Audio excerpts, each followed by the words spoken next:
આજે અર્જુન બધું બોલે છે, મોટા ભાઈના ચરણમાં પડીને કહે છે કે મારો જે પુંજ હતો, શક્તિ પુંજ, મોટા ભાઈ હું દ્વારિકાથી આવતો હતો, યાદવ સ્ત્રીઓને લઈને આવતો હતો. યાદવ સ્ત્રીઓ બધી આવતી હતી અને સામે કાબા લોકો મને મળ્યા, આદિવાસીઓ લોકો મળ્યા. સમય સમય બલવાન હે નહીં પુરુષ બલવાન. कभी अर्जुन लूटियो वही धनुष वही बाण. સમયને આપણે સાધી લઈએ. જો સમય સારો આવી ગયો ને ત્યારે સારા કામ કરી લેજો. દાન દેવાનું મન થાય તો ખીચામાં હાથ જાય તો નાખી દેજો, પછી હાથ એવો થઈ જશે. હાથમાં તમે ઓલા લખવા વાળા વ્યક્તિને જોયા હશે, ન પોપટ બોલી શકે, ન ખીચામાં હાથ જઈ શકે, કારણ કે સમય વયો ગયો. કાબાઓ લોકો મને લૂંટવા આવ્યા મોટા ભાઈ. મેં કીધું હું તો ગાંડીવધારી છું, આખી કૌરવોની સેના એકલા હાથે હું લડ્યો છું. ધનુષ્ય દેખાડે છે. આજ સમય અર્જુનનો એવો આવ્યો, એ કાબા લોકો પણ એને લૂંટી ગયા, એ ધનુષ્યને તોડી નાખ્યું.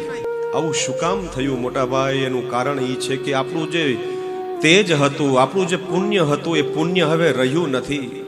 દ્વારિકાના યાદવોને શ્રાપ લાગ્યો બ્રાહ્મણોનો. યાદવોએ વારુણી નામની મદિરા પીધી, અંદરો અંદર ઝઘડ્યા.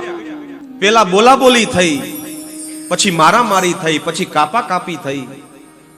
આખું યાદવ કુળ નાશ થયું. એક ઋષિએ શ્રાપ આપ્યો કે તારા યાદવ કુળમાં કોઈ એક વ્યક્તિ જીવિત નહીં રહે. કૃષ્ણને લીલા શરૂ કરતા પણ આવડે છે અને લીલાનો વિરામ કરતા પણ આવડે છે. કૃષ્ણને બધી જ ખબર હતી. પ્રાચીના પીપળે ડાબો પગ ઉપર રાખી બેઠા બેઠા વિહાર કરતા હતા મનથી. ગોકુળથી મથુરા, મથુરાથી હસ્તિનાપુર, હસ્તિનાપુરથી દ્વારિકા. ત્યારે એક પારધીનું બાણ વાગ્યું છે મોટા ભાઈ. હવે એ શક્તિપુંજ હવે આ પૃથ્વીલોક ઉપર રહ્યો નથી. એટલું સાંભળતા જ બાજુમાં ખૂણામાં ઉભેલા કુંતાજી આ વચન સાંભળી આ સહન ન થયો ઘા, અને ત્યાં જ પ્રાણ પંખીડું એનું ઉડી જાય છે. કેવી કૃષ્ણ ભક્તિ હશે કે આ વ્યક્તિ માટે જ, આ શક્તિ તત્વ માટે જ જીવતા હતા આખું પરિવાર. આ કૃષ્ણ ભક્તિ. યુધિષ્ઠિર બેસી જાય છે શાંતિથી કે આ શું સમાચાર મળ્યા? અર્જુન, શું હવે લીલા સંકેલી દીધી, ધરાધામ ઉપર રહ્યા નથી કૃષ્ણ? અમારું ઘરનું જે શક્તિ તત્વ હતું એ જ વયું ગયું. ઘરનો વડીલ કોઈ હોય, માળા લઈને બેસો હોય, ગૌમુખી લઈને, કોઈ એના ભલે રૂમમાં બેઠો હોય, પણ એનું એવું એવી શક્તિઓ તમને, એના એવા વાઇબ્રેશન તમને મળતા હશે ને, તમારા ઘરના બધા કામ થતા હશે. યુધિષ્ઠિર કહે છે સમય આવી ગયો છે, હવે આપણું શક્તિ પુંજ નથી તો શું કામ આપણે પણ રહેવું? ચાલો તૈયારી કરો. કાલે કીધું એમ કે જ્યારે ઘરની અંદર અવાજ તમારો ઓછો થઈ જાય, તમારી જરૂરિયાત ઓછી થઈ જાય ને, તો પછી બહુ પુત્ર મોહમાં, કોઈ એવા મોહમાં બહુ ઓછું રહેવું. પછી એકનાથજી, તુકારામ અને નરસિંહ મહેતાના દ્રષ્ટાંતો યાદ રાખજો મારા વાલા, કે સારું થયું મને પત્ની આવી મળી, કે એમાં હું આસક્ત ન થયો.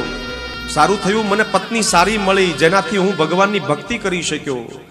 એટલે મજા છે દૂર રહેવામાં. કૃષ્ણ પણ દૂર રહ્યા છે. ગોકુળથી મથુરા ગયા, પછી પાછા ગોકુળમાં નથી ગયા. 11 વર્ષ અને 52 દિવસ ગોકુળમાં રહ્યા, પછી કોઈ દિવસ ગોકુળમાં પગ નથી મૂક્યો. નકર શું ન કરી શકે? પણ જ્યાં તમારી લાગણીથી બંધાશો ને, એક દિવસ તમને ત્યાંથી દુઃખ તો મળવાનું જ છે, એ મળવાનું જ છે. પણ એ કૃષ્ણ. યુધિષ્ઠિર બધાને બોલાવે છે કે હવે અમારો સમય આવ્યો છે, હવે અમે હાડ ગાળવા માટે હિમાલય તરફ જઈ રહ્યા છીએ, હવે અમને આ રાજપાટ જોતા નથી. પરીક્ષિત ત્યારે નાના હતા, તિલક કરે છે અને કહે છે કે હવે આપ રાજા બનવાના છો, અમે બધા જઈ રહ્યા છીએ. 5 પાંડવો, દ્રૌપદી અને સાથે કૂતરું પણ નીકળે છે. કૂતરાનો પણ ઉલ્લેખ છે પુરાણની અંદર કે હિમાલયની અંદર ઉત્તર દિશામાં હિમાલય આવ્યો છે. કૈલાસ જે માનસરોવર છે એ પણ ઉત્તર દિશામાં છે. એ બાજુ વહન કરતા કરતા નીકળતા ગયા. આ જ રસ્તો હશે.